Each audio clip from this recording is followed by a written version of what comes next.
गांव के मुखिया हरिराम का बेटा धोनीलाल, जिस पर जिम्मेदारी का कोई भार नहीं था। जब तक मुखिया हरिराम थे, रोजी रोटी की चिंता धोनीलाल के सिर पर नहीं आई। मुखिया जी का सम्मान पूरे गांव में था और उनका कामकाज भी अच्छा चलता था। लेकिन धोनीलाल, वह तो बस दोस्तों के साथ बैठे बैठे दिन काटता, गप्पे हाँकता और पेट भर खाना खाता। अरे भाई धोनीलाल, तुम्हारे बाल तो इतने बढ़ गए हैं कि अगर तुम जंगल में जाओ तो शेर भी समझेगा कि कोई बूढ़ा ऋषि तपस्या करने के लिए आया है। अरे शेर क्या समझेगा, जंगल के सारे जानवर मेरी सेवा में आकर कहेंगे, महाराज आपके चरण स्पर्श करते हैं, हमको आशीर्वाद दीजिए। दिन भर इसी तरह गप्पे मारते मारते धोनीलाल अपना समय बिताता। पिताजी ने कई बार समझाया कि बाहर जाओ, कुछ काम धंधा शुरू करो, लेकिन धोनीलाल के कानों पर जू तक नहीं रेंगती। ये लड़का तो सुधरने का नाम ही नहीं लेता। मैंने कितनी बार कहा है कुछ काम कर, कुछ कमा, पर इसे तो गप्पे हाँकने में फुर्सत नहीं। अब मैं बूढ़ा हो चला हूँ, इसके बाद क्या करेगा ये? अब आप इतनी चिंता मत करो, कभी कभी देर से समझ आती है, समय आने पर सब कुछ ठीक हो जाएगा। सोचता हूँ इसकी शादी करवा दूँ। बहू आएगी तो शायद ये जिम्मेदारी समझेगा, परिवार का भार उठाना पड़ेगा तो शायद कुछ काम धाम शुरू कर दे। धोनीलाल की धूमधाम से शादी होती है। मुखिया ने सोचा कि शादी धोनीलाल को जिम्मेदार बना देगी। शादी के बाद धोनीलाल के जीवन में थोड़ी बहुत जिम्मेदारी आई जरूर, लेकिन उसका आलस और मस्ती अभी भी कम नहीं हुई थी। मुखिया को उम्मीद था कि बहू राधिका उसे समझाएगी, लेकिन किस्मत को कुछ और ही मंजूर था। शादी के कुछ दिन बाद ही मुखिया का देहांत हो गया। बेटा अब तो कुछ जिम्मेदारी समझ ले, आखिर कब तक इस तरह चलेगा? तेरे पिता भी अब नहीं रहे, घर की हालत दिन ब दिन खराब होती जा रही है। बहू है घर में और अब तेरे ही ऊपर सब कुछ है। तू कब तक हाथ पर हाथ धरे बैठा रहेगा? अरे माँ, क्या इतना सोचती हो? अरे अभी तो सब चल ही रहा है ना, अब भूखे तो मर नहीं रहे हैं, और फिर काम तो कोई भागा थोड़ी ना जा रहा है, कर लेंगे। और क्या, कुछ ना कुछ तो हो ही जाएगा। अरे जिंदगी इतनी भी मुश्किल नहीं है जितना तुम बना रही हो। अरे थोड़ा सब्र करो, कुछ ना कुछ इंतजाम कर लेंगे। पिताजी के गुजरने के बाद हालात और बिगड़ गए। अब घर चलाने की जिम्मेदारी धोनीलाल पर आ गई थी, लेकिन धोनीलाल के पास न काम था न कोई योजना। धीरे धीरे घर की हालत खराब होती गई और भूखमरी की नौबत आ गई। अजी ऐसे बैठे बैठे कुछ नहीं होगा, कुछ काम कीजिए, बाहर जाइए और कुछ रोजी रोटी का बंदोबस्त कीजिए। आखिर कब तक ऐसे ही चलेगा? अरे जाऊं भी तो कैसे, पास में कुछ पैसे तो हों। ये लो, हमारी आखिरी पूंजी, सिर्फ 1 रुपए। इन्हीं से कुछ कर लेना। ये सत्तू भी रख लो, सफर में भूख लगेगी तो इसे खा लेना। अब ठीक है, देखते हैं इस पैसे से क्या कर सकते हैं। अगली सुबह धोनीलाल ने अपनी यात्रा शुरू की। जेब में सिर्फ 1 रुपए और हाथ में सत्तू की गठरी लिए धोनीलाल दिन भर चलता रहा और सोचता रहा कि इतने पैसों में क्या करेंगे। 1 रुपया? इतने में क्या हो सकता है? आखिर इतने पैसे में मैं क्या काम शुरू करूं? अरे माँ सोचती है कि बाहर जाऊंगा तो सब ठीक हो जाएगा। अगर कहीं कुछ नहीं मिला तो घर जाकर राधिका को क्या कहूंगा? धोनीलाल अब पूरे दिन की यात्रा से थक चुका था। तभी उसकी नजर रास्ते में चुपचाप बैठी एक बूढ़ी औरत पर पड़ती है। अरे ये बूढ़ी माँ यहाँ क्या कर रही है? ये क्या बेच रही है? अरे ओ बूढ़ी अम्मा, अरे जरा ये तो बताओ, ये कहाँ बेच रही हो? हैं? बेटा, मैं अकल बेच रही हूँ। क्या? अकल? ये तो मैंने पहली बार सुना है कि अकल भी बिकती है। अच्छा बताओ बूढ़ी अम्मा, कैसे दे रही हो ये अकल? 8 आने की एक है बेटा, कितनी दूं? ठीक है, एक काम करो बूढ़ी माँ, एक अक्ल दे ही दो, लाओ। बेटा, छोटे काम से कभी घृणा मत करना। अरे ये तो मुझे पहले से पता है, इसमें क्या नया है? 8 आने दे दिए और तुम्हारी ये अकल तो मैंने पहले ही सुनी हुई है।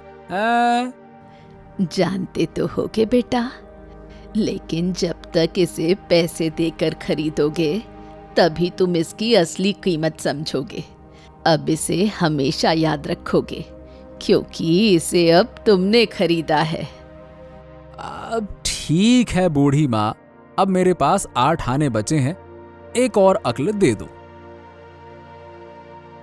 बेटा, रहस्य की बात कभी किसी से मत बताना, चाहे वो तुम्हारी पत्नी ही क्यों ना हो। धोनीलाल थोड़ा हैरान होता है, लेकिन बूढ़ी औरत की बात उसे समझ में आ जाती है और वह दोनों अक्लों को याद करते हुए आगे चलता है। तभी उसकी नज़र बार बार चिल्लाते हुए एक दुकानदार पर पड़ती है, जिसके सामने एक मरी हुई बिल्ली जमीन पर पड़ी होती है। अरे भाई, कोई ऐसा आदमी है जो इस बिल्ली को उठाकर कहीं फेंक आए? मैं उसे 2 रुपए दूंगा।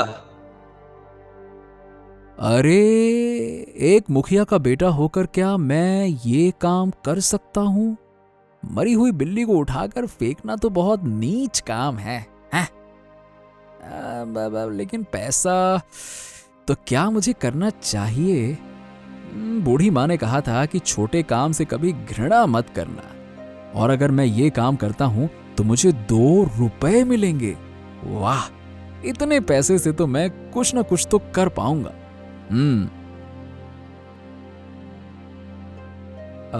भाई, मैं ये काम कर सकता हूं। क्या तुम इसे फेंक सकते हो?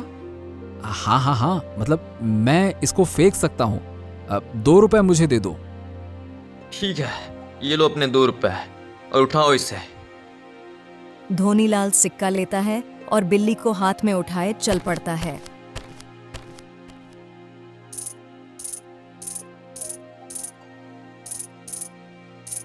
अरे ये आवाज कैसी? हाँ, कहीं ये आवाज इस बिल्ली की तो नहीं है? अरे ये क्या, चांदी के सिक्के? अब धोनीलाल बिल्ली को और जोर जोर से हिलाने लगा। हे भगवान, इतनी दौलत! हा, ये तो किस्मत खुल गई मेरी। धोनीलाल बिल्ली को वहीं फेंककर सारे सिक्कों को एक गट्ठर में बांध लिया और सीधे अपने गांव की ओर चल पड़ा। सुबह होते ही धोनीलाल अपने गांव पहुंच जाता है। घर पहुंचकर राधिका, अरे ओ राधिका! अजी, आप इतनी जल्दी वापस कैसे आ गए? और ये क्या, आप कुछ परेशान लग रहे हैं। अरे कुछ पूछो मत, बस ये देखो। हाँ, इतने सारे सिक्के, वो भी चांदी के। राधिका को अपनी आंखों पर यकीन नहीं हो रहा था। उसके पिनट देहाती पति ने एक ही दिन में इतना सारा धन कहां से इकट्ठा कर लिया, मगर वह इस सवाल को उठाने की बजाय दौलत को संभालने में जुट गई। कुछ समय बाद धोनीलाल ने गांव में एक आलीशान मकान भी बनवा लिया। समय बीतता है। एक दिन राधिका अपनी चौखट पर बैठी होती है, तभी उसकी पड़ोसन चित्रा वहां आती है। अरे बहन राधिका, सुना है तुम्हारे पति ने एक ही दिन में इतने रुपए और सिक्के जमा कर लिए। ये तो बड़ी अजीब बात है, कहीं कोई चोरी चकारी तो नहीं कर बैठे? हाँ बहन, ये तो कभी मैंने उनसे पूछा ही नहीं, परंतु आज रात मैं जरूर पूछूंगी। राधिका अपनी बात कहकर घर के अंदर चली जाती है, लेकिन उसके मन में अब शक के बीज पड़ चुके होते हैं। रात में धोनीलाल को आने के बाद, अजी आपसे एक बात पूछनी थी।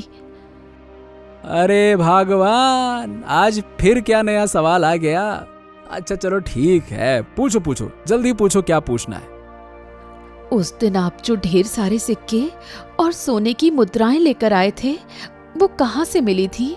आपने मुझे बताया तक नहीं। अरे छोड़ो ना भाग्यवान, तुम्हें आम खाने से मतलब है या फिर पेड़ गिनने? बताओ। नहीं, आज आपको बताना ही होगा, आपको मेरी कसम है। ओफो, अच्छा अगर तुम नहीं मान रही हो तो सुनो। जिस दिन मैं घर से निकला था, शाम को मुझे एक सन्यासी मिले। उन्होंने मुझे एक बड़ा राज बताया। कैसा राज? उन्होंने कहा, सुबह सुबह आंख खुलते ही अपने गांव के उत्तर दिशा में जाना और जो गधा दिखे उसकी पूंछ पकड़ के जोर से खींचना और उससे चांदी के सिक्के मांगना, और उसका पूंछ तब तक नहीं छोड़ना जब तक कि पीछे से सिक्के ना गिरने लगे। बस मैंने ऐसा ही किया और ढेर सारा सिक्का लेकर आ गया मैं। तो ये राज है उन सिक्कों का। अब देखना, मैं तुमसे भी ज्यादा धनवान होकर दिखाऊंगी। इतना बोल चित्रा चली गई और अगली सुबह वो मन में सिक्कों की लालच लिए गधे की खोज में निकल पड़ी। गांव से बाहर निकलने पर उसे एक गधा दिखा। ये रहा वो गधा जो मुझे माला माल बनाने वाला है। अब जल्दी से इसकी पूंछ पकड़ लेती हूँ। चित्रा दौड़ती हुई गधे के पास पहुंचती है और अपने दोनों हाथों से गधे की पूंछ जोर से पकड़ लेती है और खींचने लगती है। चलो गधे भाई, अब जल्दी से चांदी के सिक्के गिराओ। गधा अचानक चित्रा की इस हरकत से परेशान हो जाता है और जोर जोर से हिनहिनाने लगता है, लेकिन चित्रा सिक्कों के लालच में गधे की पूंछ और भी जोर से खींचती है। अब गधा परेशान होकर एक जोरदार लात मारता है और चित्रा कुछ दूर जाकर गिरती है।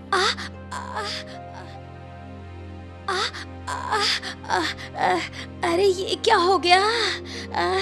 सिक्के तो नहीं मिले, उल्टा मुझे गधे की लात भी खानी पड़ी। इसी बीच धोनीलाल और राधिका यह नजारा दूर से देख रहे होते हैं। वो हंसते हुए एक दूसरे की ओर देखते हैं। अजी आपने सच में कमाल कर दिया।